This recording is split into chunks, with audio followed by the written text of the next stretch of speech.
We guard presents अब उत्तर चाहिए, को powered by Sensodyne and Vimal. बोलो जुबा केसरी।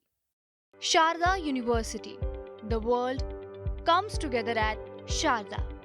Admissions now open.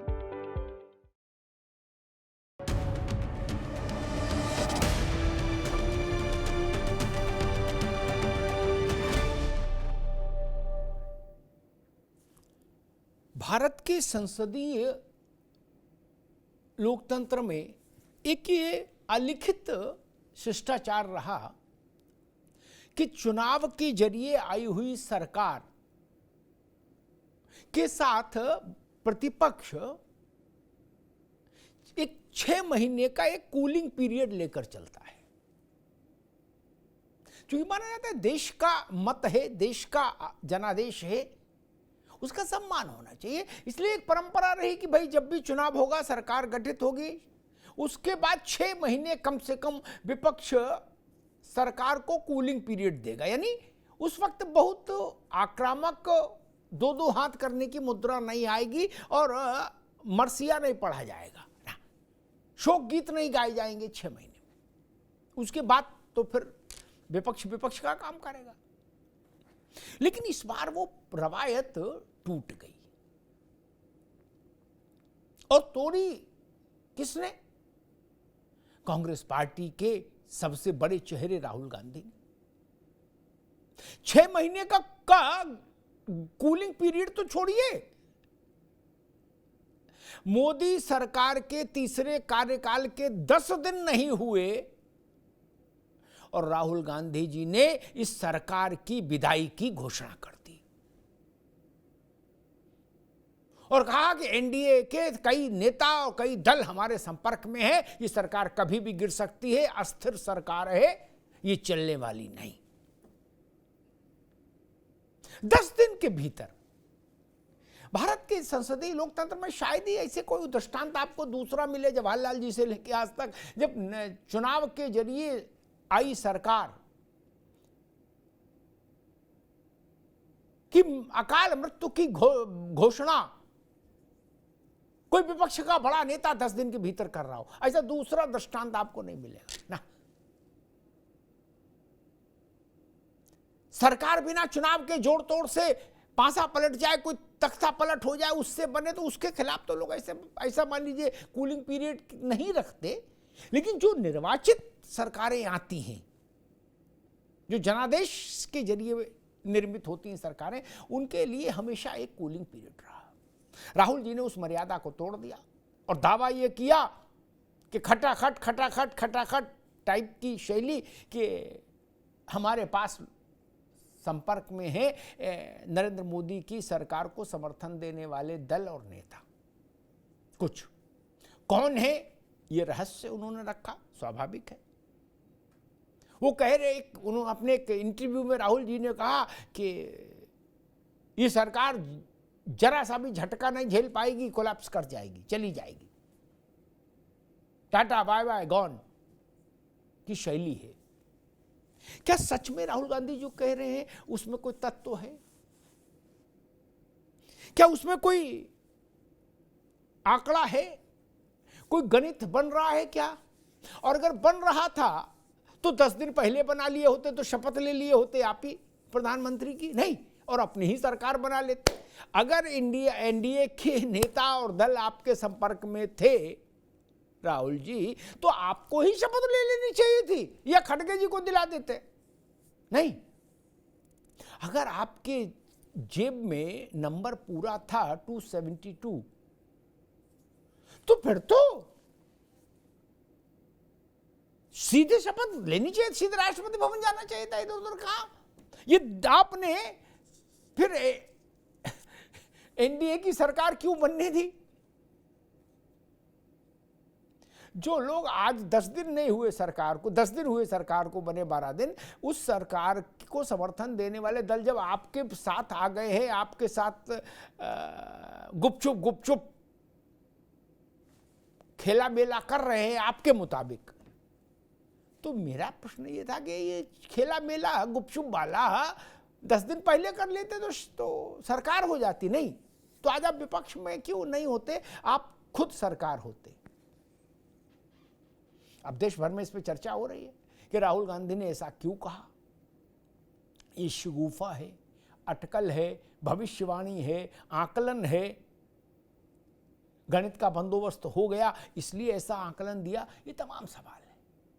और जब कोई आदमी ऐसी कोई सनसनीखेज बात कहता है तो उसका पूर्व का रिकॉर्ड भी देखते हैं लोग कि भाई पहले ये ऐसी बातें जब करते रहे तो उनका रिजल्ट क्या आया, जो इनने कहा वो हुआ कि नहीं हुआ।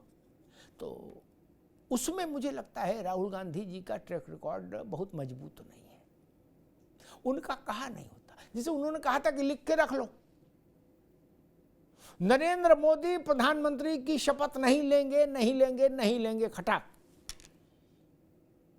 और मोदी ने शपथ ले ली तीसरी बार। उन्होंने कहा था कि लिख के रख लो, भाजपा गई, लौट के नहीं आती, गई, tata bye bye gone. Bhajpa लौट के आ गए, कंटिन्यूएशन में बनी ही रही, गई नहीं कहीं, लौट के क्या आई, गई नहीं। इसलिए जब इस बार उन्होंने भविष्यवाणी की है तो उस पर उनका पुराना ट्रैक रिकॉर्ड भी खंगाल रहे हैं लोग कि आखिर उन्होंने ऐसा कहा तो क्यों कहा।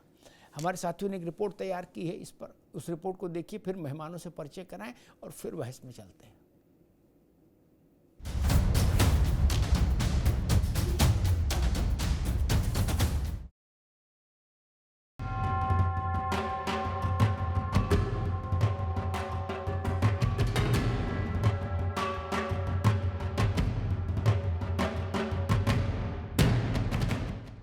2024 के लोकसभा चुनाव वाली बिसात पर बीजेपी अकेले बहुमत के जादुई आंकड़े से दूर तो रह गई, लेकिन इन हालात में भी तीसरी बार मोदी सरकार बन गई। अब आंकड़ों के अंक गणित में कमजोर एनडीए सरकार को लेकर विपक्षी खेमे से रह रहकर तमाम दावे किए जा रहे हैं। सरकार के ज्यादा दिन ना टिकने और गिरने को लेकर भी दावे किए जा रहे हैं।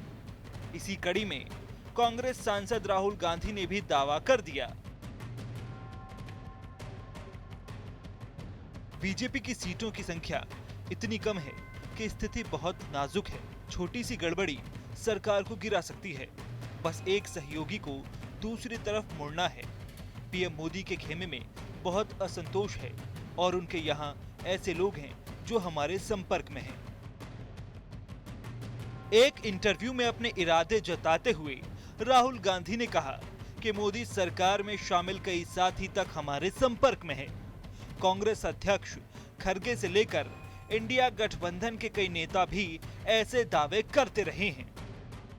क्या है, हम तो देखो एनडीए गवर्नमेंट गलती से बनी हुई है। मोदी जी को एक तो मैंडेट नहीं है और माइनॉरिटी गवर्नमेंट है। ये गवर्नमेंट कभी भी गिर सकती है। नीतीश नायडू से लेकर लोकसभा के अध्यक्ष तक अब विपक्ष के नेता जहां एनडीए को लेकर तमाम बयानबाजी कर रहे हैं, तो वहीं मोदी 3.0 में पीएम नरेंद्र मोदी अपने अंदाज में सरकार चला रहे हैं। वहीं राहुल गांधी के बयान पर बीजेपी का तंज है कि ये पहले भी सपने में थे और आज भी सपने में हैं। और दिन के उजाले में राहुल गांधी मुंगेरी लाल का हसीन सपना देख रहे हैं। एनडीए की सरकार मजबूत है, प्रधानमंत्री नरेंद्र मोदी जी के नेतृत्व में काम कर रही है, व्यस्त है। एक एक पल देश के गरीबों के जीवन में परिवर्तन लाने के लिए प्रधानमंत्री जी उसका इस्तेमाल कर रहे हैं, देश का गौरव बढ़ाने के लिए इस्तेमाल कर रहे हैं। और राहुल गांधी जी केवल व केवल मुंगेरी लाल के हसीन सपने देख रहे हैं। बहरहाल चुनावी मंच से राहुल गांधी ने यह भी दावा किया कि नरेंद्र मोदी अब इस देश के प्रधानमंत्री नहीं बन पाएंगे। चुनाव परिणाम के बाद उनका ये दावा भी ढह गया। वहीं अब मोदी सरकार में दरार और ज्यादा दिन न टिकने के बयान पर सवाल यह है कि राहुल गांधी के दावे में कितना दम है। क्या वो भी हवाई बयान देकर सियासी गलियारों में सरगर्मी बढ़ा रहे हैं? क्या मामला सनसनी फैलाने तक सीमित है ये बड़ा प्रश्न है। मेहमानों से आपका परिचय कराएं और बहस आरंभ करें, उससे पहले एक छोटा सा अवकाश, एक विज्ञापन है, जरा उसके लिए रुकना होगा। Where the software engineer meets the cool UI UX designer, meets the gifted content writer to create the big dream. The world comes together at Sharda University. So where are you?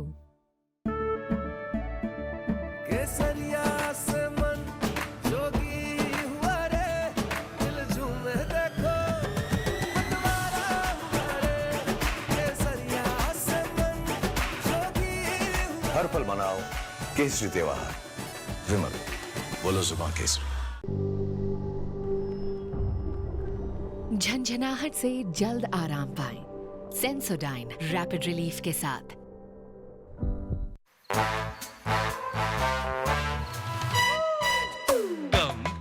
Come, my love, please don't say no, baby. Come, my love.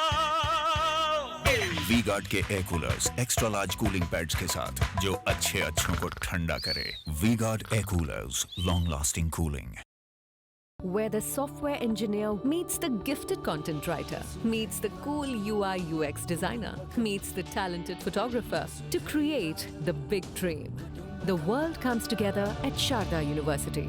So where are you? मेहमानों साहब का परिचय करा दे। प्रशांत पटेल जी हैं, Bharatiya Janata party के प्रवक्ता। प्रशांत जी का स्वागत है। मोहम्मद आजम खान साहब हैं, समाजवादी पार्टी के प्रवक्ता। मोहम्मद आजम खान साहब का स्वागत है। राज शर्मा साहब हैं, कांग्रेस के नेता। राज शर्मा जी का स्वागत है। मनीष अग्रवाल जी राजनीतिक विश्लेषक हैं। मनीष जी का बहुत बहुत स्वागत।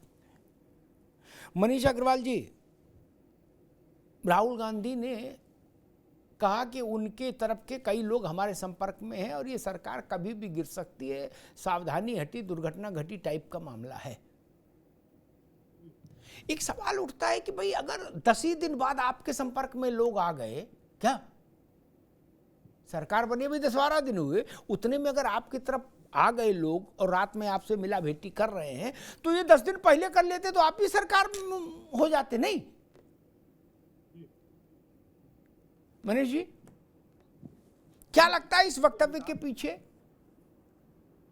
देखिए अमिताभ जी, मुझे ऐसा लगता है कि 1984 में राजीव गांधी की पूर्ण बहुमत की सरकार के बाद 2014 और 19 में पूर्ण बहुमत की सरकार आई थी इस देश में।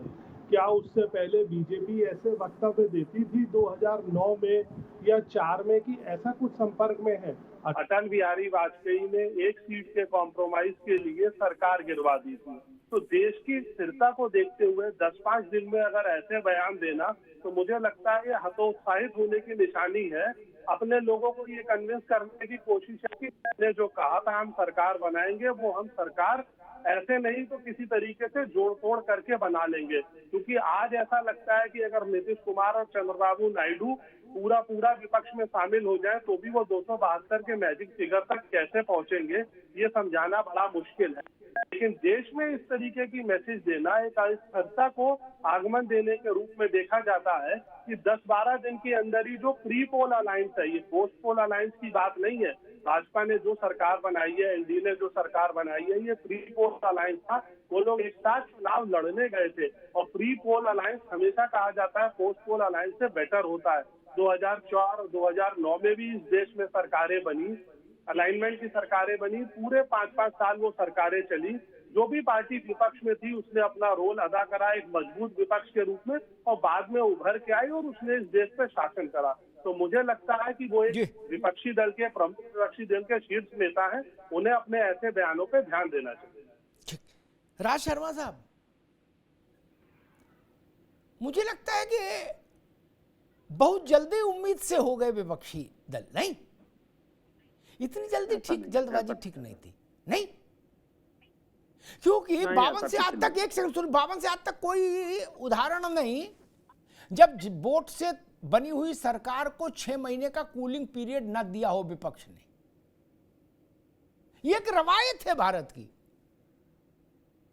कि सरकार गियर में तो आए।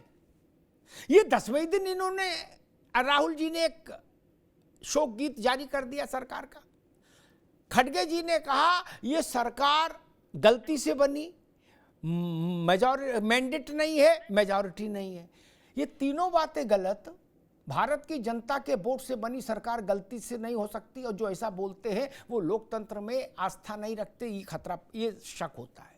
दूसरी बात, 84 के बाद आज तक कांग्रेस ने 272 का नंबर छुआ नहीं, लकड़ी से भी, ठीक। और सरकार में आप 15 साल रहे, आपकी सरकार अनैतिक थी, गलत थी, खड़गे जी के शब्दों में। राज भाई, बात यहाँ अनैतिक और गलत की बात ही नहीं है, यहाँ पे ये सवाल यहाँ हो ही नहीं। सवाल यहाँ पे मेन मुद्दा ये है कि अभी मैं हर जगह सुन लेता हूँ, अभी आपका भी सुन रहा था कि जल्दी या इसमें कोई टाइम बाउंड तो है नहीं किसी भी सरकार को अल्टीमेटम देने के लिए। और जहां तक मैं कहूँ, आज के टाइम में कोई पता नहीं किसी का, कि कहावत तो ये ना, जीने का हक इस जमाने को उसी को है, उधर का लगता रहे इधर का हो जाए। कोई पता नहीं सांसद कौन कब कहाँ हो जाए, आज की तारीख में कुछ नहीं पता होता है। और मैं एक और बात बताऊंगा, राहुल जी अगर कहते हैं कुछ तो उस बात का कुछ मतलब होता है। अभी मैं आप ही के लिए सुन रहा था, जैसे उन्होंने कहा था कि मोदी जी नहीं आ रहे, तो मोदी जी अपने बलबूते 272 भी टच नहीं कर पाए, जो वो 400 का आंकड़ा कह रहे थे। और दूसरी बात, जब भी राहुल जी ने कहा होगा इस देश में, कोरोना से पहले से ले लो, जब ये नमस्ते ट्रम्प चल रहे थे, वो बात हकीकत में तब्दील हुई। तो मैं नहीं समझता कि अभी जैसे अभी मनीष भाई भी यही कह रहे थे कि जल्दीबाजी कर दी, कुछ नहीं होता। राजनीति में कोई लेट लतीफ नहीं है, कोई जल्दीबाजी नहीं है। जहां लोहा गरम दिखे वहीं हथौड़ा मारने की तैयारी होती है। और मुझे तो लगता है हमारा लोहा गरम है, वही तो पूछ रहे हैं दादा, लोहा गरम है क्या? हाँ, वो उसका जवाब भी दे दूं। आपको भी नहीं पता लोहा कहाँ गरम होगा। आप जबकि बहुत बड़े पत्रकार है, बहुत बड़े, मैं बता रहा हूँ। लेकिन एक बात बता दूं आपको, कौन कहां चला जाएगा कोई भरोसा नहीं है किसी का। जब हमारा ही एक विधायक सुबह वहां भाषण दे रहा है और उसी कुर्ते में वो बीजेपी में शामिल हो गया, कुछ भी हो सकता है, कुछ भी हो सकता है। आप राहुल, मैं एक बात कहूंगा भाई, एक सेकंड बस, राहुल जी की बात को हल्के में ना ले कोई, बस ठीक। हल्के में ना ले। राज भाई ने जो बात कही उसमें मुझे एक बात याद आ गई, वो भी कही दूं। आम आदमी पार्टी के एक दिल्ली के नेता हैं सोमनाथ भारती, एक दौर में मंत्री भी रहे। उनने कहा कि अगर नरेंद्र मोदी प्रधानमंत्री बन शपथ ले लेंगे तो हम मूड घुटा लेंगे, यानी मुंडन संस्कार करा लेंगे अपना। अब जब मोदी शपथ ले लिए तो लोगों ने पूछना शुरू किया, भाई सोमनाथ जी मुंडन कब कराओगे? बोले मैं ये 272 भाजपा के होते तो मुंडन कराता। लोगों ने कहा हम आप बकलो लो क्या, आपने तो ये कहा था कि मोदी शपथ लेंगे प्रधानमंत्री पद की तो मैं मुंडन कराऊंगा। घटना घट जाने के बाद शर्तों में फेरबदल ठीक नहीं होता है। विज्ञापन जारी होता है, उसमें क्या लिखा होता है, शर्त नियम शर्तें ये लागू होंगी, पढ़ लो, उनमें चेंज नहीं करना चाहिए। अरे मुंडन कराने में क्या दिक्कत थी आजम खान साहब? नहीं, अरे गर्मी वैसे ही थी, हटा देते बाल, इज्जत तो रहती। ऐसा तो नहीं कि मोदी की जगह किसी दूसरे ने शपथ ले ली, बोले इसलिए मेरे बाल बच गए। आप बाल तक कुर्बान नहीं कर सकते, बताइए, विपक्ष में रह के तो देश में क्या कुर्बानी देंगे आजम खान साहब? अमिताभ जी, अगर सोमनाथ भारती जी मुंडन कराने लगते तो 2014 से आज तक शायद भाजपा की किसी सांसद, किसी नेता, किसी मंत्री के सर पे बाल न बचते, जितना झूठ इन लोगों ने बोला है। तो इसलिए ये कहना कि ना आजम खान, एक मिनट रुक जाओ, एक मिनट मैंने झूठ सच के लिए मुंडन कराने को नहीं कहा, आप गलत समझ गए क्या? उन्होंने शपथ ली थी गंगा जल हाथ में लेके सोमनाथ ने जनता के सामने कि हम मुंडन कराएंगे, इसलिए मैं पूछ रहा हूँ। बाकी आपको बाल मुबारक, सिर्फ कौन कह रहा है मुंडन कराओ? बहुत सारे वादे इसी तरह के सर, बहुत सारे वादे भाजपा ने खुद किए हैं। ऐसा तो है नहीं 2014 से आज तक की जो भाजपा की सरकार रही है, जो उन्होंने कहा है जो वही किया है, ऐसा तो बिल्कुल नहीं है। और दूसरी बात मैं ये कह रहा था, ये सरकार हनीमून पीरियड या कूलिंग पीरियड की हकदार नहीं है, क्योंकि भाजपा खुद कहती है कि ये निरंतरता की सरकार है, ये हम कंटिन्यूटी में आए हुए हैं, वही प्रधानमंत्री है, वही मंत्रिमंडल है, 80% मंत्रिमंडल आप देखेंगे वही लोग हैं, वही मंत्री है, वही विभाग है। तो ये सरकार कूलिंग पीरियड की हकदार नहीं है, पहली बात तो ये। और माननीय राहुल गांधी जो कह रहे हैं, हो सकता है वो चीजें उनके संपर्क में हो, और उनकी बात जब समय आएगा तो अपने आप पता चल जाएगा कि भाजपा का क्या नुकसान होने जा रहा है और क्या नहीं होगा। हम तो चाहेंगे कि जो सरकार है वो सकारात्मक काम फिलहाल करे और जो नीट और यूजीसी नेट के पेपर लीक हुए हैं उन युवाओं का ख्याल रखे कम से कम, ताकि वो युवा बहुत परेशान है और भारत का किसान परेशान है। इस दो वर्ग की अगर समस्याओं का समाधान वर्तमान सरकार कर दे तो शायद बहुत कुछ हल हो जाए। अगली बार में आएंगे। मैं प्रशांत पटेल पात्र, उससे पहले एक क्लेरिफिकेशन और कर दूं। फिर आजम खान ने उस शब्द को घुमाने की कोशिश की। मुझे ऐसा वक्तव्य दिखाइए कि किसी ने कहा कि अगर ऐसा हो गया तो मैं मुंडन करा लूंगा, फिर वो मुंडन ना कराए, मैं कहूंगा कि भाई मुंडन क्यों नहीं कराया। वादा किसने किया? इंदिरा गांधी ने तो 71 में कहा था हम गरीबी हटा देंगे, तो इंदिरा गांधी ने मुंडन कराया क्या? यार कैसी बात करते हो? मुलायम सिंह ने कहा था पूरे सारे किसानों का कर्जा माफ हो जाएगा, हो गया क्या? मुलायम सिंह जी मुंडन करवाए, वो विषय नहीं था। सोमनाथ जी ने गंगा जल तुलसी पत्ता हाथ में लेके कैमरे पे कहा था कि हम मुंडन करा लेंगे अगर मोदी ने शपथ ले ली। हमारी समझ ये कहती है कि मोदी ने ही शपथ ली। हो सकता है आपकी शपथ, आपको लगता हो मोदी जी ने नहीं शपथ ली, रामलाल ने ली, ये आपके का विवेक है। इसलिए तो मैंने उनको याद दिलाया कि ऐसी बात मत बोला करो। अब मान लीजिए लोग तिरुपति में बाल दान कर देते, बाल हटा ही लेते, फिर आ जाते, इज्जत तो रहती। मैं तो आपकी तरफ की बात कह रहा हूं, आप उस पर भी कह रहे हो ऐसा वैसा। खैर, प्रशांत पटेल जी, राहुल गांधी जी ने ऐलान कर दिया है कि आपकी तरफ के बहुत, आप एक दो बातें कि एक तो आपकी तरफ असंतोष बहुत है, अंदर अंदर खदबदाहट, और आपकी तरफ के लोग उधर बोले, उन्होंने कहा हमारे साथ संपर्क में हैं। अभी तो 10 ही 12 दिन हुए, नहीं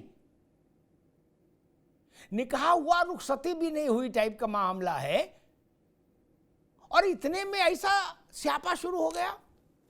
प्रशांत पटेल जी। अमिताभ जी नमस्कार। नमस्कार। राहुल जी जो है पलायनवादी प्रवृत्ति के व्यक्ति हैं, कभी कोई जिम्मेदारी लेते नहीं, कि जिम्मेदारी मिलती है तो उसको छोड़ करके भाग जाते हैं। इस चुनाव में मैं समझता हूं कि कांग्रेस के परिप्रेक्ष्य में केवल एक चीज अच्छी हुई कि उनको विपक्ष के नेता का दर्जा ऑफिशियल मिल जाएगा, क्योंकि 14 और 19 के चुनाव में इनकी सीटें इतनी 10% नहीं आई थी 543 की, कि इनको ऑफिशियल विपक्ष के नेता का दर्जा मिले। इस पर 99 सीटें हैं, तो कांग्रेस को ऑफिशियल दर्जा मिलेगा।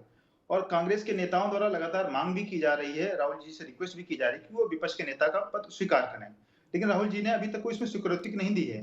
तो वाकई अगर राहुल जी लीड करना चाहते हैं, उनके मन में वो सरकार गिरा सकते हैं, मोदी जी को चैलेंज कर सकते हैं, तो मैं भी उनसे निवेदन करूंगा एज उनके विरोधी पार्टी की वजह की तरफ से कि भाई वो विपक्ष के नेता का पद स्वीकार करें। अब तो अधीर रंजन जी भी हार गए और खड़गे जी राज्यसभा में, सोनिया जी भी राज्यसभा में, कोई सीनियर लीडर बचा नहीं है। राहुल जी 5वीं बार के सांसद हैं, उनको नेता बनना चाहिए, विपक्ष का नेता, सब सारी सुविधाएं मिलेंगी, मोदी जी को काउंटर कर पाएंगे। लेकिन वो, मुझे पूरा विश्वास है और 3-4 दिन में स्थिति स्पष्ट हो जाएगी, राहुल जी स्वीकार नहीं करेंगे। तो कोई बात कहना और करके दिखाना, दोनों में अंतर है। इसी तरह जब सीट छोड़नी थी तो जब अमेठी से हारे, दोबारा वहां से लड़ने की हिम्मत नहीं कर पाए, वायनाड चले गए, फिर वायनाड से इधर रायबरेली में आ गए, अब फिर जब 2 सीटों पे दोनों पे जीत गए तो वायनाड सीट छोड़ दी, रायबरेली में कर दी। तो और दूसरी बात जो है, सीट सरकार गिराने न गिराने, तो आज 20 तारीख है, 26 तारीख को स्पीकर का चुनाव होगा, और चाहे सेंटर में हो या स्टेट में, अगर स्पीकर के पोस्ट पर अगर चुनाव होता है, सर्वसम्मति से नहीं होता है, तो भी एक तरीके से विश्वास प्रस्ताव या विश्वास प्रस्ताव ही माना जाता है। उस दिन राहुल जी अपना कैंडिडेट खड़ा करके देख लें, उनको पता चल जाएगा कौन पार्टी बहुमत में, कौन नहीं। बाकी लफाजी करने के लिए तो कुछ भी कोई बोल सकता है। जो एक्चुअल भी जो होती है विश्वास प्रस्ताव या विश्वास, तो सदन के अंदर होता है, सदन के अंदर अपना उम्मीदवार रखें, स्पीकर में उसी दिन स्पष्ट हो जाएगा। 6 महीना क्यों वेट कर रहे हैं? 6 दिन की बात है, हम तो कह रहे हैं। बात तो ठीक है मनीष अग्रवाल जी,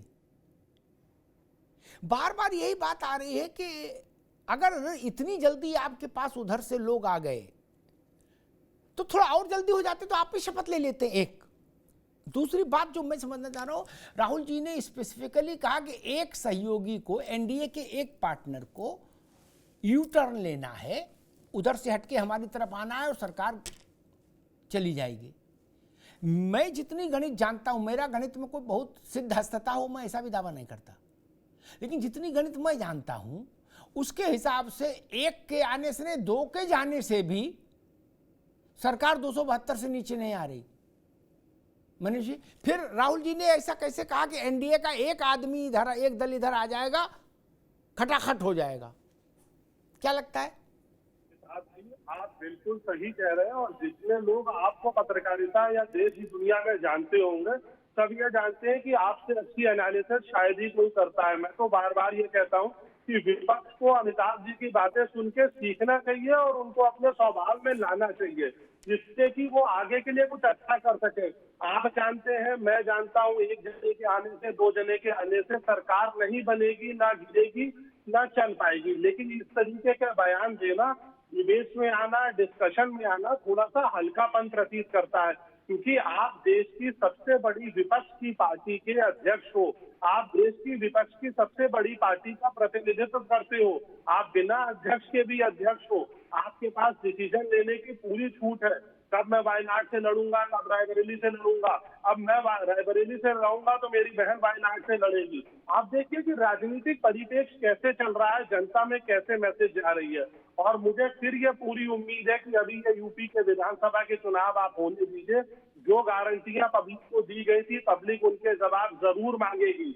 ये उसी चीज के परिप्रेक्ष्य में बयान दिए जा रहे हैं कि आप लोग चिंता ना करो, आप लोग 8,500 और 1 लाख के लिए परेशान ना हो, हम 2-4-6 महीने में अपनी सरकार बना लेंगे और फिर आपकी बातों को पूरा करेंगे।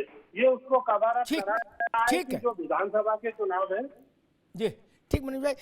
राज भाई, ये बात तो प्रशांत पटेल ठीक कह रहे हैं कि दिल की हसरत दबा क्यों रखो, खुला खेल फर्रुखाबादी।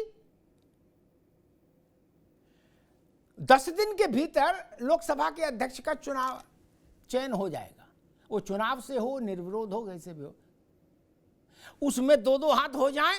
और जो इधर आपको फिलर भेज रहे हैं, जिनके लिए राहुल जी ने कहा कि कई लोग हमारे संपर्क में हैं, हो जाए 2-2 हाथ, नहीं आर पार, वही पता लग जाएगा कि कितने पानी में है कौन। नहीं, राहुल जी ठोक देता है।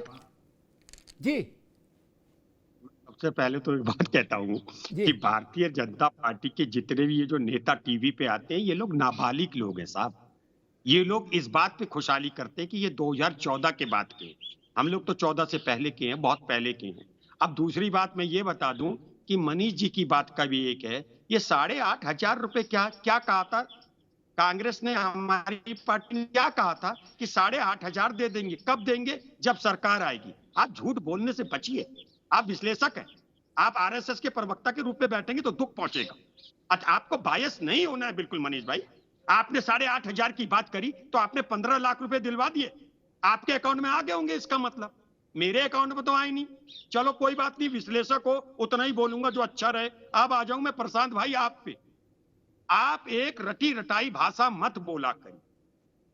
मैं फिर कह रहा हूं, आप जैसे अभी अमिताभ भाई ने ना खुला गेम फर्रुखाबादी, ना नहीं होगा खुला गेम फर्रुखाबादी, नहीं होना है भाई। जैसे ये लोग नहीं करते हैं, ये लोग भी तो किसी को फंसाते हैं फिर अपनी पार्टी पे लेते हैं।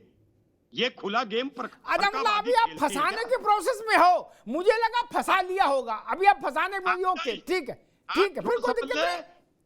अभी पका रहे हो, अभी पका रहे हो, अभी पका नहीं, ठीक है। मेरी बात लीजिए, बीजेपी के अंदर इतना वो चल रहा है, ज्वालामुखी चल रहा है, मैं सही बता रहा हूं, इसलिए ये टेंशन में। आप देख लेना, आप इनका बीपी नाप लो, इनका हीमोग्लोबिन नाप लो, मैं दावे के संग कहता हूँ टेंशन में ठीक है। 10 साल आप यही आपसे मेरे मतलब कांग्रेस यही कहती रही, बीजेपी के अंदर बहुत टेंशन है, कटाजुज्ज मचा है। यूपी में एक लोक भाषा का शब्द है कटाजुज्ज। क्या हुआ गया? कुछ नहीं। आपसे मैं कह रहा हूं, आ जाओ ताल ठोक लो, सरसों को तेल लगा के आओ शरीर में और कर लो 2-2 हाथ, तो करे नहीं, आमने सामने नहीं खेलेंगे। अभी पका रहे हैं, जिसे पाल में आम नहीं रख दिए जाते अखबार में लपेट के अनाज के बीच में, तो वो करे अभी पका रहे हैं। पता नहीं भैया कौन जीता है, तेरी जुल्फ के सर होने तक खाक हो जाएंगे हम, तुझको खबर होने तक। कितना पकाएंगे, पकेगा भी कि नहीं पकेगा। लेकिन आजम खान साहब, अगर संख्या है और आप इतना बड़ा डेयरिंग, छोटे लोग बोले समझ में आता, अगर पार्टी का सबसे बड़ा व्यक्ति ही ये ऐलान कर दे, वो भी लिखत पड़ा, तो मैं क्या, तो स्पीकर का चुनाव तो आ ही रहा है। खड़ा कर दीजिए एक आदमी को और लगा दीजिए उसके पीछे सारी ताकत जोर लगा के, है ईशा 5 मिनट में नतीजा आ जाएगा लोकसभा के भीतर कि सरकार के पास बहुमत है या विपक्ष के पास बहुमत है। और अगर आप लोगों के पास बहुमत निकलेगा तो शाम को शपथ ले लो, नहीं कपड़े अपने अच्छे पहन के आओ ताकि अगर शपथ में शाम को जाना पड़े तो वहीं से निकल लो। आजम खान साहब। अमिताभ जी, यकीनन इसमें कोई दो राय नहीं है कि 26 जून को वो लोकसभा स्पीकर का चुनाव होने जा रहा है और इसमें विपक्ष यानी इंडिया अलायंस अपना कैंडिडेट खड़ा करने जा रहा है। तो एक लड़ाई ये होने जा रही है आमने सामने की और उसमें बहुत कुछ निर्धारित होगा। राहुल गांधी जी का जो स्टेटमेंट है स्पीकर के चुनाव से जोड़ के देखा जाना चाहिए, उसको सेपरेटली देखना नहीं चाहिए कि हम बहुमत हम कोई और। ये बात कांग्रेस ने नहीं कही, ये बात सपा ने कही, जबकि कांग्रेस को कहनी चाहिए थी जी। ये बात जिठानी नहीं कही, देवरानी कह रही, जबकि कहना कांग्रेस को चाहिए था। नहीं ठीक है, कोई बात नहीं है, लेकिन ये तय है कि देवरानी जेठानी आज के डेट में एक है, उसमें कोई मतभेद नहीं है और साथ आगे साथ रहेंगे। ठीक है सर, तो ये मेरा कहना है कि 26 जून बहुत ही लैंडमार्क डेट होगी भारतीय लोकतंत्र में। बिल्कुल साथ रहे, अच्छी बात है दिनों के लिए। ठीक, दूसरी बात मैं क्या, एक सेकंड मुझे और दीजिए। देखिए अभी भी आज कल आरबीआई ने कहा है कि हमारी चिंताएं हैं कि खाद्य सामग्री से रिलेटेड जो महंगाई है उनको हम कंट्रोल नहीं कर पा रहे हैं। तो जब विपक्ष कहता है महंगाई तो भाजपाई कहते हैं कि ये मिलावजा का उपद्रव मचा रहे हैं। लेकिन कल आरबीआई ने अपने स्टेटमेंट में दिया है थोक महंगाई यकीनन कहीं ना कहीं कंट्रोल में आ रही है, लेकिन जो खाद्य सामग्री की महंगाई है जो आम आदमी पे उसका असर पड़ता है वो कंट्रोल में नहीं आ रही है। तो विपक्ष इन सब मांगों को लेके लगातार सकारात्मक रूप से सरकार। ठीक, आजम भाई अभी रुकना होगा। जिस व्यवस्था को आपके मुताबिक 6 दिन में जाना ही है उसका लोड मत लो, फिर तो आपको शपथ लेनी है 26 को शाम को, फिर अपने हिसाब से फैसले कर लेना। 26 की तैयारी करो युद्ध की, अब बाकी दिमागी तो न लगाओ। आजम खान साहब ने कहा कि देवरानी जिठानी एक ही घर में है, एक ही, अच्छी बात है, होना भी चाहिए, आंगन क्यों बटे। लेकिन हमको कोई बता रहा था कि समाजवादी पार्टी ने कहा कि भाई हरियाणा और महाराष्ट्र दोनों जगह हमको कांग्रेस हिस्सेदारी दे विधानसभा के चुनाव में, क्योंकि अब रिश्ता बन गया देवरानी जिठानी का, तो ऐसा नहीं होगा कि जिठानी सब सीटें लड़ ले। क्या यह तो मामला थोड़ा सा फंसेगा। और कांग्रेस यही बात उत्तर प्रदेश, रुक जाओ भाई, कांग्रेस यही बात उत्तर प्रदेश में कह रही है कि देवरानी जिठानी का अगर रिश्ता बना है तो जो 10 सीटों पर बाई इलेक्शन होना है इसमें 4 तो हमको दो, कम से कम 6 तुम रखो। बड़ी कठिन है डगर पनघट की। प्रधान जी, कांग्रेस कह रही है अभी क्यों गिराएं, अभी क्यों पत्ते खोले, हम तो पका रहे हैं। सपा कह रही है कि ना, तय हो गया 26 जून को ही दो हाथ, 26 जून को ही यलगार होगा, हाहाकार होगा। प्रधान जी। जी, मैं तो बिल्कुल स्वागत करता हूं कि 26 जून को विपक्ष जो है अपना स्पीकर का कैंडिडेट खड़ा करे और उसी दिन दिख जाएगा कि कोई किसकी सरकार है किसकी नहीं, कोई कंफ्यूजन क्यों रहना चाहिए।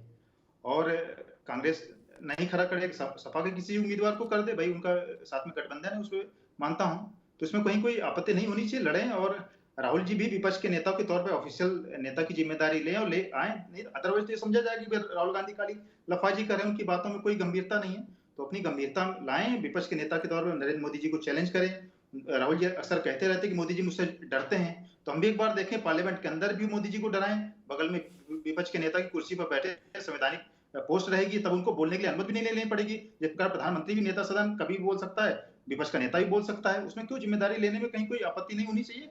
और स्पीकर का कैंडिडेट खड़ा करे, उस दिन स्पष्ट हो जाएगा कि भाई किसकी बहुमत है, नहीं बाकी सबको पता है कि बहुमत है या नहीं है। और दूसरी बात, कांग्रेस प्रवक्ता को उनकी बात का जवाब दे दूं, भाई ठीक है आपकी आयु मुझसे अधिक होगी, मैं आयु कम है, मैं 14 के बाद का बना हुआ भाजपाई नहीं हूँ। 6 साल की एज से संघ के विद्यालय में पढ़ा हूँ, वहाँ की छात्र संसद में उद्यान मंत्री प्रधानमंत्री रहा हूँ। 2010 से युवा मोर्चा में काम करता रहा हूँ। पद मुझे भले प्रवक्ता का 2021 में मिला है। तो आप लोगों की जो मानसिकता है कि हम ही ज्ञानी हैं, हम ही लोग बोलेंगे, हम बड़े हैं, हम बड़ी पार्टियां हैं, ये मानसिकता छोड़ दीजिए। ये समय बदल गया है। अब ये परिवारवाद, सामंतवाद नहीं चलेगा। कोई समान परिवार का व्यक्ति भी बोल सकता है। ऐसा नहीं कि मैं आपसे कम आयु में व्यक्ति हूँ तो मैं अपनी बात नहीं रख सकता या अपनी बात को काउंटर नहीं कर सकता। ये सब चीजों को अपने मुतालके मत लाइए। बाकी जो है लड़ाई करिए, संसद के अंदर लाके अपनी ताकत दिखाइए। अब स्पीकर के जब भी चुनाव होगा उसमें हरा के दिखाइए, आपकी बात में मान जाऊंगा। मनीष जी, ये बड़ा रोचक स्थिति आ गई। सत्ता पक्ष ये नहीं कह रहा कि ना भैया लड़ाई ना करना हमसे, वो कह रहे हैं कि तुम्हें हमारी कसम आ जाओ 26 को फरियाद लें। क्या 26 को तय हो जाएगा किसके पास 272 का आंकड़ा है? ठीक। हालांकि राष्ट्रपति भवन में जो कागज जमा हैं वो 272 से कहीं ज्यादा के हैं। ये तो खड़गे जी ने मेरे ख्याल से ध्यान नहीं दिया होगा, या अवस्था है उनकी, इस नाते दिमाग से स्लिप कर गया होगा, जो उनने कह दिया माइनॉरिटी की सरकार है। कोई सरकार 272 की नहीं होगी जब तक किसी के पास वो शपथ ही नहीं लेती है। भाई ये कोई घर का खेल है क्या? बोले यार 100 रुपया में 10 कम में बाद में दे देंगे, ऐसा थोड़ा ना होता है यार। 272 का मतलब 272। और खड़गे जी इस उम्र बताओ ये कह रहे कि ये 272 वाली सरकार नहीं है, वहां कागज जमा है 290 से ज्यादा के। मनीष जी, क्या 26 तारीख को यलगार हो जाएगा? अमिताभ जी, मुझे लगता है कि 4 तारीख को जो रिजल्ट आया था ना, उसका रिपीटिशन 26 तारीख को देखना पड़ेगा। तब क्या विपक्ष ये मानेगा कि अब ये पूर्ण बहुमत की सरकार है, अब ये 5 साल चलेगी? इसीलिए ऐसे स्टेटमेंट देने से परहेज करना चाहिए। हर 15 दिन में आप कहोगे ना अब हम गिरा देंगे, अब हमारी बन जाएगी, अब ये अनस्टेबल है, एक आध बार विश्वास करा जाएगा, इसके बाद लोग उस बयान को तरजीह देना बंद कर देंगे। अगर 26 को ये कैंडिडेट खड़ा करते हैं और इनका कैंडिडेट बहुमत से पीछे रह जाता है, तो क्या ये एक्सेप्ट करेंगे कि अब 5 साल के लिए सरकार स्टेबल हो गई, अब हम विपक्ष में बैठ के मजबूत विपक्ष की जिम्मेदारी निभाएंगे और उनको उसकी तैयारी करेंगे? नहीं मानेंगे। फिर ये 26 की शाम को कहेंगे कि अब 15 दिन और लगेंगे, अब अगले सत्र में ऐसे हो जाएगा। तो जिस तरीके से नहीं चलता देश, जितना पक्ष को गंभीरता से लेता है उतना ही विपक्ष को लेता है। और इस बार इन लोगों को बहुत अच्छा बहुमत दिया है जनता ने, तो इन्हें जनता के वोट का सम्मान और आदर करना चाहिए। राज भाई, 26 को सवेरे से टीवी खोल के बैठे होगा जवाबी कीर्तन की नहीं? जे हम फरुखाबाद में थे तो ख्याल भी होता था जवाबी, एक तखत इधर लगता था एक उधर, दोनों तरफ ख्याल की पार्टियां बैठती थी, रात भर होता था। वैसा कुछ देखने को मिलेगा करंट? मैं कह रहा हूँ वो देखने ऐसा को न मिलेगा। करना कि खोदा पहाड़ निकली चुहिया ना वो एक बात जो बोले हम बहिष्कार कर रहे हैं हाउस का, आइए सब ना करना, ताल ठोकना और खूंटा गाड़ देना नहीं। देखो, ताल तो ठोकी हुई और खूंटा गाड़ना है, बस ये तो सोच लीजिए।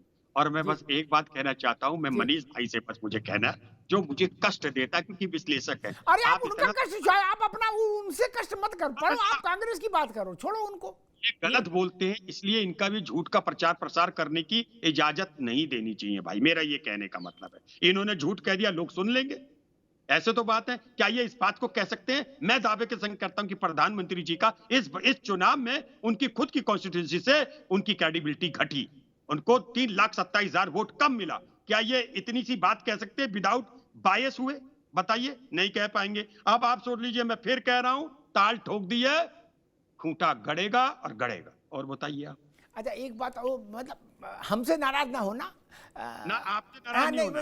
एक निवेदन हो रहा है, मान एक ही मिनट भाई, देखो चाहे बटेर लड़ाओ, चाहे कबूतर लड़ाओ, चाहे मुर्गे लड़ाओ, चाहे आदमी लड़ाओ, क्या एक ही जीतेगा?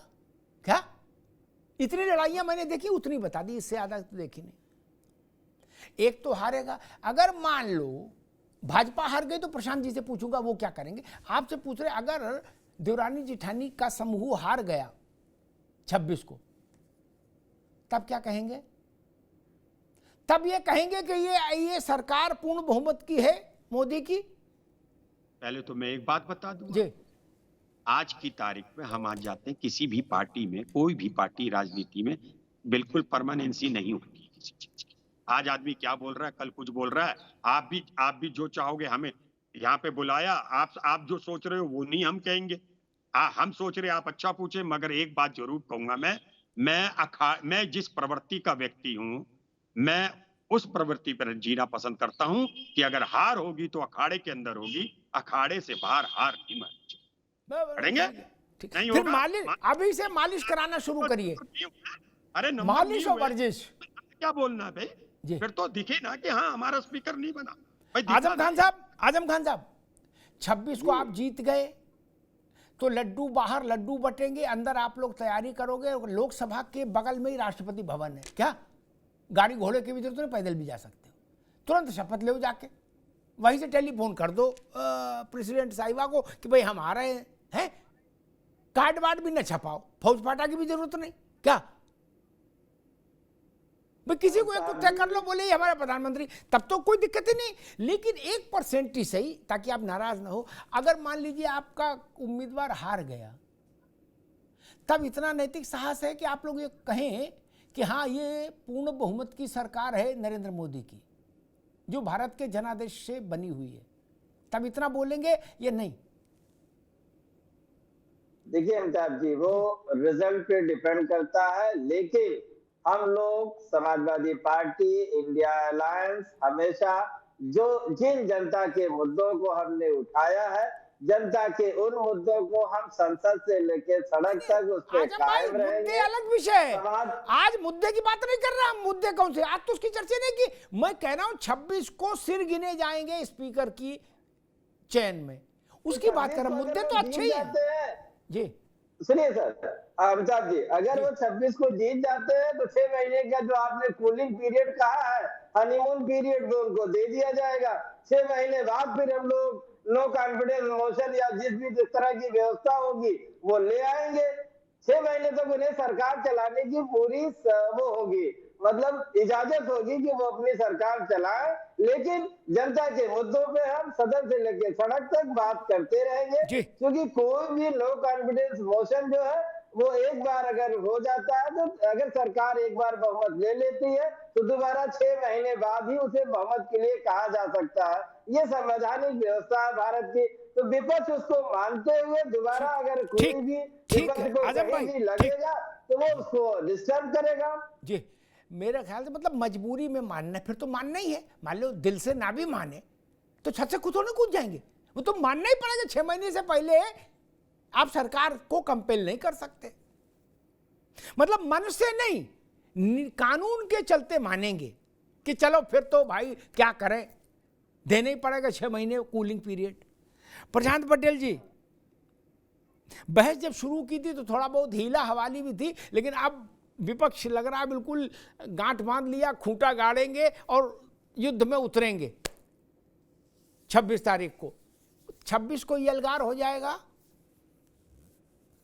बिल्कुल होना चाहिए। राजनीति में हम तो कह रहे हैं राहुल जी विपक्ष के नेता का पद स्वीकार करें, खुलेआम बिल्कुल 2-2 हाथ करें पार्लियामेंट के अंदर आके। जो चुनाव होना था तो हो चुका है, और अपना स्पीकर का कैंडिडेट भी इंडिया अलायंस का घोषित करें, और जो होगा, जिसके पक्ष में बहुमत होगा, जिसका स्पीकर बनेगा, उसकी भी सरकार। अच्छा, एक हाइपोथेटिकल बात कहता हूं, कितना अच्छा हो जाए राहुल गांधी स्पीकर के लिए खड़े हो जाएं। स्पीकर कोई छोटी कुर्सी तो है नहीं, सदन में सबसे ऊपर बैठता है स्पीकर, बाकी प्रधानमंत्री, विपक्ष नेता सब नीचे खड़े हो जाए, कितना मजा आएगा। नहीं राज भाई, ये डंडा उनके हाथ में रहेगा, सदन संचालन का। प्रशांत पटेल जी, इस बात नहीं ना भाई, मैं इस बात में इत्तेफाक ही नहीं रखता हूँ जी। ये गलत। अच्छा, केवल प्रधानमंत्री का मसला रहेगा, उससे छोटा कुछ नहीं। अरे ये कोई मतलब नहीं होता, ये स्पीकर के लिए वो नहीं होंगे। स्पीकर के लिए हमारा कैंडिडेट तय है, बस लीजिए आप, इनको हरा देंगे। कुछ इशारा तो कर दो बस। नहीं, देवरानी टाइप के जो दल है उनसे लिया है, जिठानी ही अपना देंगी कैंडिडेट। ये बात आपको भी नहीं बतानी, आपको भी नहीं बतानी है। ठीक है प्रशांत पटेल जी, कांग्रेस कह रही है कि नहीं, राहुल गांधी नहीं, हमने उम्मीदवार चुन रखा है, 26 तारीख को जब चुनाव होगा तो उससे पहले हम अनाउंस कर देंगे। मुझे लग रहा है 26 के लिए बिल्कुल शरीर में तेल वेल लगा वर्जिश हो रही है। हो सकता है उन्होंने कोई वरिष्ठ व्यक्ति चुन रखा हो स्पीकर पद के लिए। राहुल जी को तो अभी युवा मानते हैं, 54 साल के हैं, तो युवा हैं।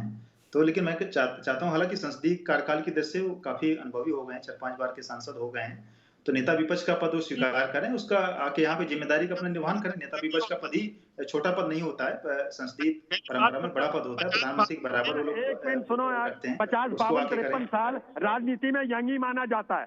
पहले थोड़ा सा आप, तभी कहता हूँ आप लोग नाबालिग को, 50, 52, 54 साल की उम्र राजनीति में कुछ नहीं होती है, इस बात को जाना करो प्रशांत भाई। आप फिर मैं कहता हूँ ना, मैंने भी वही कहा, नहीं आप नारायण राव वो भी वही कह रहे हैं कि युवा है राहुल जी। वही कहा कि युवा है, हमने कहा कि बुजुर्ग हैं, वो भी कह रहे हैं युवा है, हमने कहा कि युवा मानते हैं, हमने तुमको पॉजिटिव वे में कहा है। आप अपना क्यों ब्लड प्रेशर हाई करते हैं भाई, क्यों ब्लड प्रेशर हाई कर रहे हैं? मैंने तो यही बोला कि मैं उनको 54 साल में युवा मानता हूँ, क्यों नाराज हो रहे हैं? आप अच्छा उपमान कर दो, कौन देता? मैं तो कह रहा हूँ 54 साल में युवा है, मैंने क्या गलत कहा? पहले आपको बोलने का लहजा, मैंने कहा युवा है 54 साल। आपको देश, आप बड़ी पार्टी बनकर सरकार में हो और आपको देश सुनता है, उसके बाद अगर आप गलत बोलोगे मुझे कह रहा हूँ 54 साल की युवा है और संसदीय तो युवा कह रहे हैं, कोई समस्या नहीं।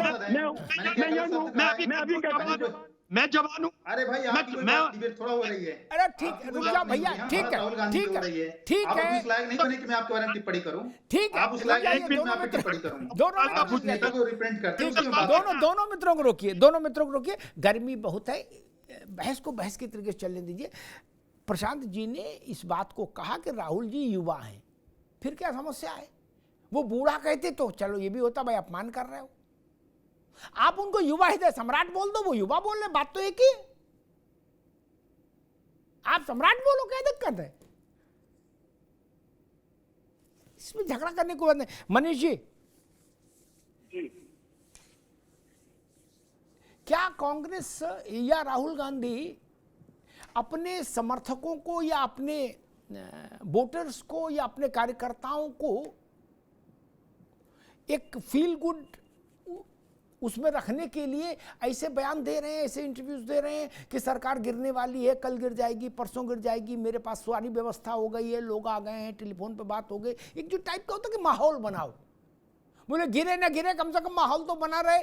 एटा इटावा फरुखाबाद में चर्चा होती रहे, बोले राहुल जी ने कहा आपकी नहीं गिरी लेकिन आपकी गिरेगी, पक्का हो गया। एक होता ना वो बना रहे काना फूसी देश में कि नहीं सरकार चलेगी नहीं, राहुल जी ने इशारा कर दिया है। मनीष जी, क्या वैसा माहौल है? मनोवैज्ञानिक मसला है? अमिताभ जी देखिए, मुझे ऐसा लगता है कि इस टाइप की चीजें बहुत दिन तक सरवाइव नहीं करती। अब 26 की डेडलाइन है, स्पीकर के इलेक्शन से चीजें पता चल जाएंगी। तो बड़े नेताओं को लॉन्ग टर्म विजन से स्टेटमेंट देना चाहिए, शॉर्ट टर्म विजन से स्टेटमेंट नहीं देना चाहिए।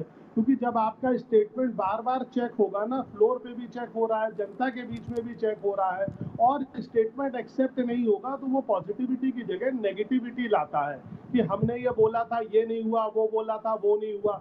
आपका जो स्टेटमेंट है वो बैलेंस्ड होना चाहिए। अगर आप स्पीकर का चुनाव जीतने के बाद ये कहते कि हम ऐसा सोच रहे थे, हमें तो ऐसा लग रहा था हम जीतेंगे, तो उससे वाहवाही होती, सब लोग ये चीज मानते।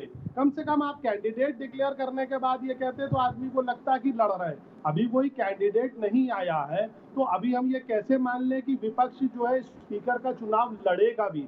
जैसे आपने अभी अपने संबोधन में कहा था कि उस दिन फिर वॉकआउट हो जाएगा और फिर देश की नीतियां बदल जाएंगी। तो मुझे लगता है परिपक्व और बड़े नेताओं को शॉर्ट टर्म विजन के स्टेटमेंट्स नहीं देने चाहिए। ठीक, राज भाई, एक तथ्यात्मक बात कहता हूं कि परसेप्शन में अंतर हो सकता है, तथ्य में अंतर नहीं हो सकता। कांग्रेस हो, भाजपा हो, चाहे मैं हूं, भारत के इतिहास में ऐसे किसी गठबंधन की सरकार कभी नहीं गिरी, मेरी बात गंभीरता सुनिएगा, ऐसे किसी गठबंधन की सरकार कभी नहीं गिरी जिस गठबंधन में एक किसी पार्टी के पास 200 या उससे अधिक सांसद थे लोकसभा में। वो गठबंधन कभी कोलैप्स नहीं किया। राज भाई, और यहाँ 240 हैं सिंगल लार्जेस्ट पार्टी के पास। मैंने तो 200 कहा, 200 भी जिसके पास थे सिंगल पार्टी के पास, वो गठबंधन कभी नहीं कोलैप्स किया लोकसभा में। जी, और अब मैं लकीर का फकीर तो नहीं हूं, मगर इतिहास बनाए जाते हैं, हो सकता है नया इतिहास बन जाए। नहीं तब तो ये परसेप्शन भी टूट जाए, क्यों नहीं हो सकता? बताइए, एवरीथिंग इज पॉसिबल, हर चीज है। परसेप्शन नहीं, ये तथ्य है। अभी तथ्य ठीक है, तथ्य भी बदल जाएंगे। ये भी आप कुछ हो सकता है कुछ दिनों बाद आप कहो भाई मान गए, तथ्य तो ये थे मगर 240 जिसके थे वो भी गिर गई। ये भी तो हो सकता है, क्या नहीं हो सकता? अच्छा बताइए, जो 400 अल्लाह बचा रहे थे 10 लाख से जीतूंगा, आप सोचो तो सोचो क्या नहीं हो सकता। मैं तो नहीं मानता, सब कुछ हो सकता है साहब, जायज है सब कुछ। ठीक है, ये बात ठीक है, सब कुछ हो सकता है। कांग्रेस ने कभी सोचा होगा कि अमेठी और रायबरेली में, अमेठी में हमारे परिवार का सबसे बड़ा चेहरा चुनाव हार जाएगा, राहुल गांधी 19 में? कभी कांग्रेस ने सोचा होगा कि मोतीलाल नेहरू से लेकर आज तक का जो हमारा कर्म क्षेत्र रहा वहां हम एक सीट जीतेंगे 19 में, श्रीमती सोनिया गांधी? कभी नहीं सोचा होगा। मैं इस बात से राज भाई की सहमत हूं, कुछ भी हो सकता है, वक्त कितना भी बुरा हो सकता है, क्योंकि समय बहुत निर्मम है। मोहम्मद आजम खान साहब जी, 26 को लड़ाई जीत लेते तब ऐलान करते कि मोदी सरकार जाना तय, तो थोड़ा मजा ज्यादा आता नहीं, और वजन पैदा हो जाता नहीं, भारीपन आ जाता। आप इस बात से सहमत हैं कि नहीं? भाई 26 की लड़ाई जीत लेते, 26 तारीख की, उसके बाद मूछे ऐंठ के बोलते कि अब ये सरकार जाना तय, खटाखट खटाखट फटाफट फटाफट। अमिताभ जी 26 को बोले या आज बोले या कल बोले, फर्क उससे क्या पड़ता है? आज वजन नहीं आया ना, पड़ता है ना ना ना ना। We are very confident that we will going to win that. हम लोग जीतने जा रहे हैं लोकसभा स्पीकर का पद। वो कैसे मैनेज होगा, कहाँ मैनेज होगा, ये बता पाना टीवी पे संभव नहीं है। और जहां तक रहा आपने कहा टीडीपी और जेडीयू हमारे साथ भी रहे हैं, अगर उनके साथ रहे हैं तो यूपीए के साथ भी रहे हैं। ऐसा नहीं है कि कभी वो हमारे एलाइज नहीं रहे हैं, वो दोनों पार्टियां हमारी एलाइज रह चुकी हैं।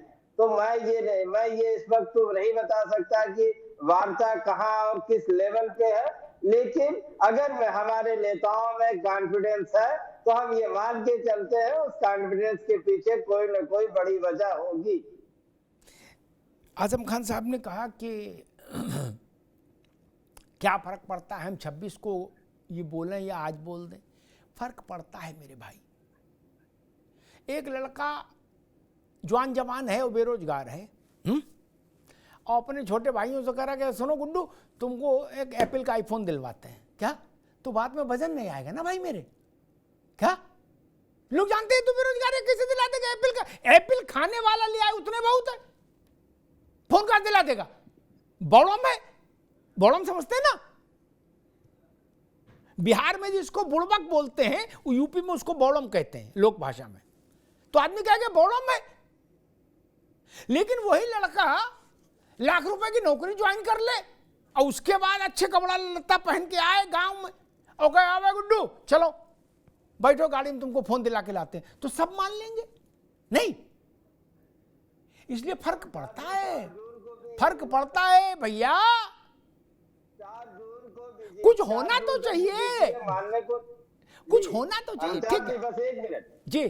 4 जून तक बीजेपी ये मानने को तैयार नहीं थी कि विपक्ष इतनी मजबूती के साथ चुनाव लड़ रहा है। वो राहुल गांधी को भी कह रही थी कि दोनों सीटों पे चुनाव हार रहे हैं, अखिलेश जी को वो कन्नौज हरा रहे थे, और सबको जवाब मिल गया है।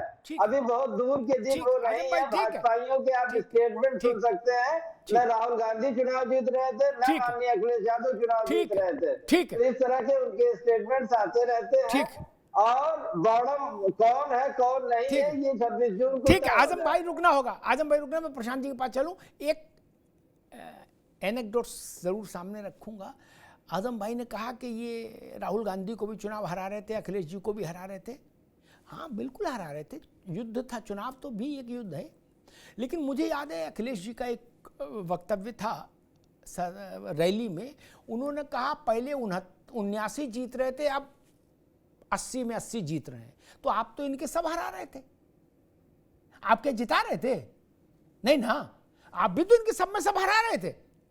आप इनके सब में सब हराओगे, ये आपके नेताओं को कह दे ये जीत रहे। ऐसा तो चुनाव कभी नहीं हुआ भाई मेरे, नेहरू के समय में भी नहीं हुआ।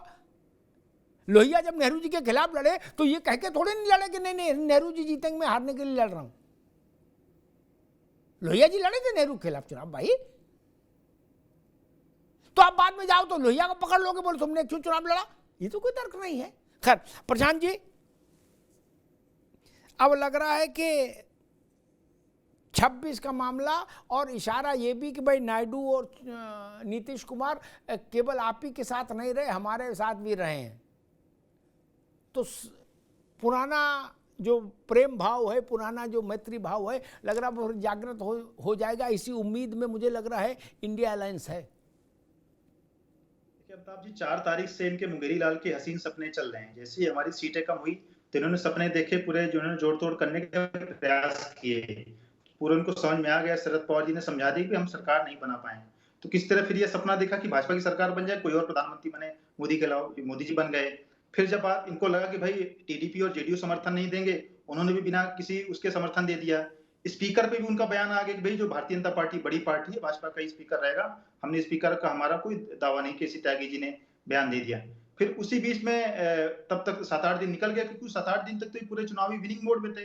पूरे कार्यकर्ताओं को वही बता रहे थे, सेलिब्रेशन चल रहा था। इनका देखे सारे वीडियो, बयान भी कि लग रहा था यही चुनाव जीत गए। फिर इसी बीच में एलन मस्क का ट्वीट भी आ गया। तो 2 दिन तो ईवीएम वाली भी थ्योरी चली कि भाई ईवीएम फेल है।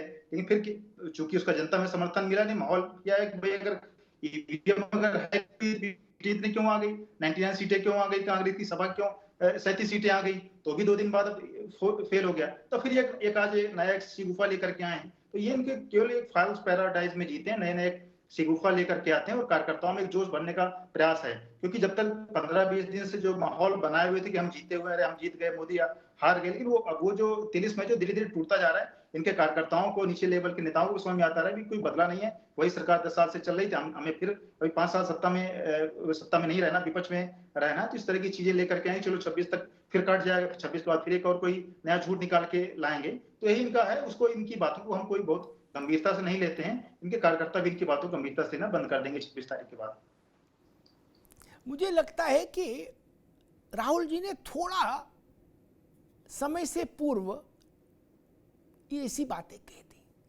ठीक है, राज भाई ने कहा कोई कानून थोड़ी ना, कानून नहीं है, बहुत सारी चीजें कानून नहीं है, लिखी नहीं है, लेकिन वो परंपराएं हैं। ब्रिटेन में तो सब कुछ परंपराओं से चलता है, राजकाज, संसद वहां की सीनेट। बोले जी इनको कूलिंग पीरियड नहीं देंगे हम, ठीक बात है, लेकिन फिर जेब में उतना सामान हो क्या कि आप जाके खटोला पलट दो उनका। और खटोला नहीं पलट पाए तो जगहसाई होगी, तब जगहसाई होगी। इसीलिए समझदार आदमी तब तक युद्ध में उतरने की सार्वजनिक घोषणा नहीं करता जब तक युद्ध जीते जाने की सारी व्यवस्था न हो जाए, त्रुटि विहीन रणनीति जब तक ना हो जाए। राहुल जी ने कहा कि कुछ लोग हमारे साथ हैं, एक भी उधर से इधर आ जाएगा तो खेल पलट जाएगा। किसी एक को चुन लीजिए, भाजपा के अलावा एनडीए में जितने हैं, किसी एक को चुन लीजिए। मैं तो कहता हूं 2 को चुन लीजिए, तब भी सरकार बहुमत नहीं खो रही। फिर व्यग्रता, व्याकुलता नहीं दिखानी चाहिए कांग्रेस को। कांग्रेस जैसी पार्टी टीडीपी से चिरौरी कर रही है कि हे मेरे प्रभु, आपको मेरी कसम, स्पीकर का अपना उम्मीदवार उतार दो, हम सब लोग आपके पीछे चल देंगे तुरंत।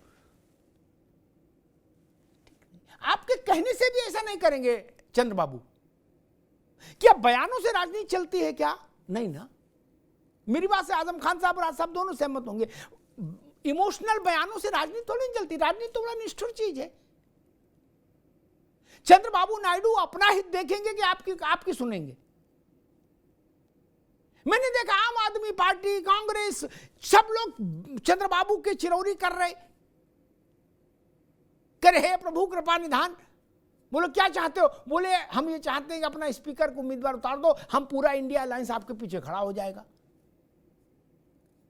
चंद्रबाबू ने तो हाँ नहीं कही, और नीतीश कुमार ने तो सार्वजनिक ही कह दिया कि नहीं, भाजपा बड़ी पार्टी है, वो जिसको कह देगी स्पीकर हम उसके पीछे खड़े। तब एक दो वोट इधर उधर होने से तो बात बन नहीं रही।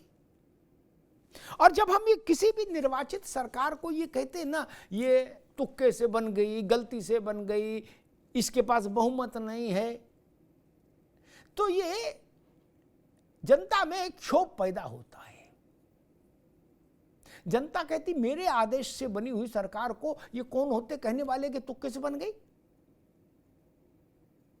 और तब जब कांग्रेस को तो ये नहीं कहना चाहिए, जिसने मनमोहन सिंह की 2 बार की सरकार कितने कम सीटें जीतने के बाद चलाई, नहीं चलाई।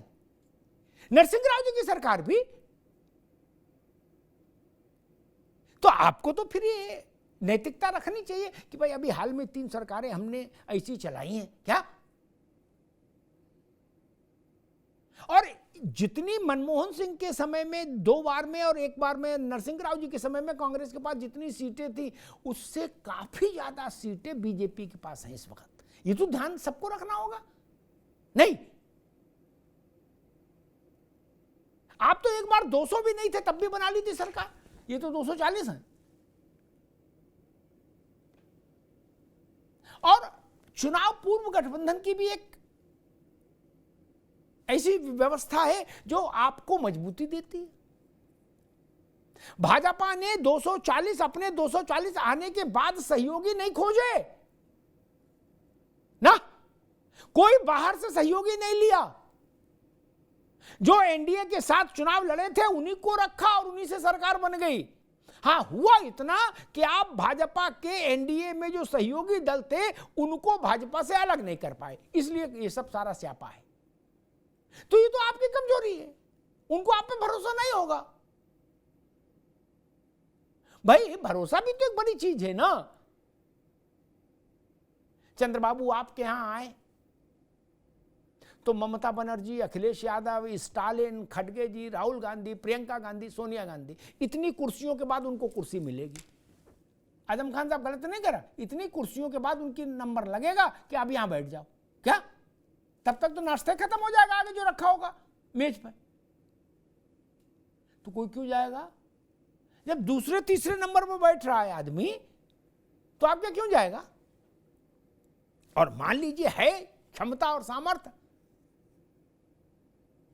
तो इब्तिदाए इश्क है रोता है क्या, आगे आगे देखिए होता है क्या। 26 तारीख कौन दूर है, हो जाए 2-2 हाथ, हो जाए अलगार, देश जान लेगा। लेकिन मैं कहूंगा कि ये लिखत पढ़त का विषय नहीं है कि हम कूलिंग पीरियड क्यों दें।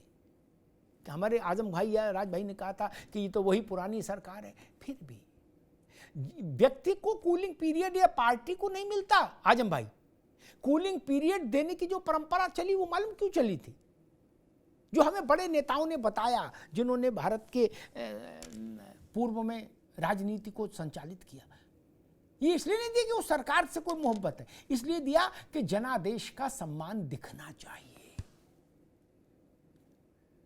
जनता के आदेश से सरकार बनती है। किसी की घर मनमर्जी है क्या कि डंडा हाथ में लिया, बोले कहां जा रहे, बोले शपथ लेंगे जाके? ऐसा तो आज तक भारत में हुआ नहीं।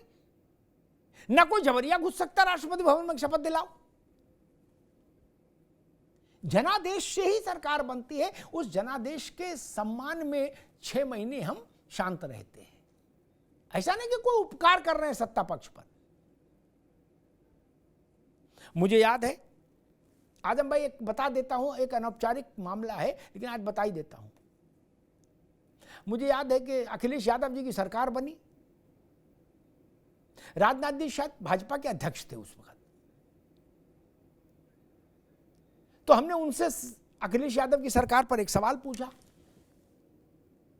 तो उन्होंने कहा अग्निहोत्री जी 6 महीने हो जाने दीजिए, अभी जनादेश से सरकार आई है, 6 महीने बाद समीक्षा करेंगे और बिल्कुल धारदार समीक्षा करेंगे। आजम खान साहब समझ रहे हैं ना आप? यह होता है लोकतंत्र, इसको कहते हैं लोकतंत्र की मर्यादा। उन्होंने ये नहीं कहा कि अखिलेश यादव को वॉक ओवर दे रहा हूं, उन्होंने कहा जनादेश का सम्मान है। उत्तर प्रदेश की जनता ने जो फैसला दिया है, हम 6 महीने उस फैसले को सिर झुकाकर देखेंगे। उसके बाद समीक्षा करेंगे। ये मेरे इंटरव्यू की बात है और टीवी का इंटरव्यू है तो रिकॉर्डेड है। वो खरी खोटी भी सुना सकते थे, नहीं। इसलिए मैंने ये कहा था कि मुझे आश्चर्य हुआ कि गांधी परिवार का व्यक्ति, जिसके 3 परिवार के लोग प्रधानमंत्री रहे, पंडित जी, इंदिरा जी और राजीव जी, वो व्यक्ति 10वें दिन कह रहा है कि सरकार चली जाएगी, मेरी बात हो गई, डील हो गई, टाटा बाय बाय। नहीं भाई, किसी की कृपा से सरकार नहीं आई और ना किसी के चाहने से जाएगी। ये जनता के प्रतिनिधियों के निर्वाचित प्रतिनिधियों के चलते सरकार बनी है और जाएगी भी तो जनता के निर्वाचित प्रतिनिधियों के ही जरिए जाएगी। किसी के कोसने से कोई सरकार नहीं जाती और किसी के इच्छा से जनादेश नियंत्रित नहीं होता। हमारी इच्छा हो सकती है कि फला सरकार ना रहे, लेकिन ऐसा नहीं होता ना। भाजपा की इच्छा हो सकती है कि ममता बनर्जी की सरकार ना रहे, लेकिन ये तय तो पश्चिम बंगाल की जनता ही करेगी ना राज भाई। वैसे ही मोदी की सरकार रहेगी कि नहीं रहेगी, ये 24 अक्टूबर रोड से तय नहीं हो सकता। ये इस महान देश की महान जनता तय करेगी, ये जान लीजिए। 26 तारीख को एक सेमीफाइनल है, उसको भी देख लेते हैं। 26 को हम आप फिर सब मिलेंगे, देखेंगे भाई ये जो मल्ल युद्ध हुआ इसका नतीजा क्या रहा। लेकिन हाँ, अब दरवाजा खोल ही दिया है तो एक बार लड़ लीजिए, गली में आई गए हैं तो। लेकिन मेरा निवेदन होगा कि 26 तारीख के बाद जनादेश के प्रति सम्मान दिखाइए। युद्ध के अवसर बहुत आएंगे मेरे भाई, भारत की जनता से तो आपकी लड़ाई नहीं ना, उसके फैसले के प्रति तो सम्मान दिखाइए। अच्छा मान लीजिए आप 6 महीने युद्ध करते भी रहो तो क्या सरकार चली जाएगी? नहीं ना। आप रोज बयान दो तो क्या इनकी सेहत पे क्या फर्क है? नहीं ना। और ये बात तो सब लोग जानते हैं, बयानों से सरकार ना आती है ना जाती है। आदम भाई गलत तो नहीं कहा? बयानों से सरकार आती जाती होती तब तो जय श्री राम। इसलिए मैं कह रहा हूं 26 को पूरी ताकत से लड़ लीजिए, जो फैसला आए उसको फिर लोकतांत्रिक भावना से स्वीकार करिए।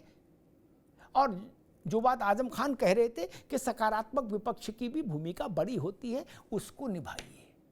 इससे आपकी स्थिति हास्यास्पद हो जाती है जब कोई बड़ा नेता ये कह देता कि हमारी बात हो गई, सेट हो गया, अब डील हो गई और सरकार जाने वाली है। नहीं, छोटे लोग बोलते हैं, समझ में आता है, वो उनको बेनिफिट ऑफ डाउट मिल सकता है, बोले भाई तो ऐसे बोल देंगे चकल्लस में। बड़े नेताओं को ऐसा नहीं कहना चाहिए, मेरी अपनी मान्यता है। बोलिए तो गंभीरता से बोलिए, तोल बोल कर बोलिए। चुनाव बीत गया ना, अब तो चुनाव है नहीं, अब तो 5 साल बाद चुनाव है। अभी से ऊर्जा खत्म कर देंगे तो फिर 5 साल में चुनाव आएगा, तब तक ऊर्जा बचा के रखिए भाई। बड़ी लड़ाई वहां लड़ेंगे। एक छोटा सा ब्रेक लेंगे विज्ञापन के लिए, फिर लौट रहे हैं। Where the software engineer meets the cool UI UX designer, meets the gifted content writer to create the big dream. The world comes together at Sharda University. So where are you?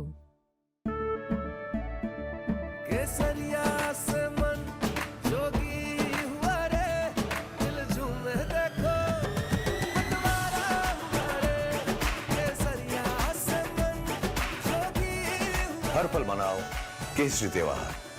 विमल, बोलो जुबान केसरी। झंझनाहट से जल्द आराम पाएं। Sensodyne rapid relief के साथ।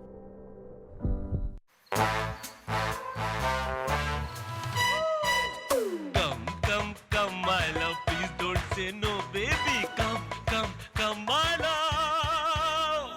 वी-गार्ड के air coolers extra large cooling pads के साथ जो अच्छों को ठंडा करे। V-Guard air coolers, long lasting cooling. Where the software engineer meets the gifted content writer, meets the cool UI UX designer, meets the talented photographer to create the big dream. The world comes together at Sharda University. So where are you? मुझे लगता है राहुल जी ने जो कुछ कहा और जो कुछ दावा उन्होंने किया, उसका इम्तिहान 26 तारीख को हो जाएगा अगर 26 जून को लोकसभा के अध्यक्ष का चुनाव हुआ। राहुल गांधी को उन्होंने सार्वजनिक रूप से ये दावा किया कि मोदी सरकार जा रही है, हमारे पास व्यवस्था हो गई है, हमारे पास संपर्क में है उनके लोग। तो अगर जो आपने कहा उसको करके दिखा दीजिए, अवसर है विपक्ष के लिए। 26 तारीख को स्पीकर के निर्वाचन में अपनी ताकत दिखा दे। और अगर ऐसा नहीं हो पाता है तो मान लिया जाएगा राहुल जी की बात केवल अपने कार्यकर्ताओं का जोश बनाए रखने भर के लिए थी, एक शिगुफा था, एक अटकल थी कि चलो छोड़ कर देखते हैं क्या होता है, कुछ नहीं होगा तो कम से कम हमारा कार्यकर्ता तो थोड़ा जागृत रहेगा, उत्साह में रहेगा कि भाई सरकार बन भी सकती है। लेकिन विश्वसनीयता का संकट और घनीभूत हो जाएगा अगर 26 तारीख को फिर आप अपना पराक्रम नहीं दिखा पाए। इसलिए राहुल गांधी का ये वक्तव्य और 26 तारीख को लोकसभा का स्पीकर का चुनाव, दोनों एक दूसरे से जुड़े हुए हैं और उस चुनाव का नतीजा ये तय कर देगा कि राहुल गांधी के इस वक्तव्य में कितनी जान थी। धन्यवाद। वी-गार्ड प्रेजेंट्स अब उत्तर चाहिए, को powered by Sensodyne and Vimal. बोलो जुबां Kesari. Sharda University. The world comes together at Sharda. Admissions now open.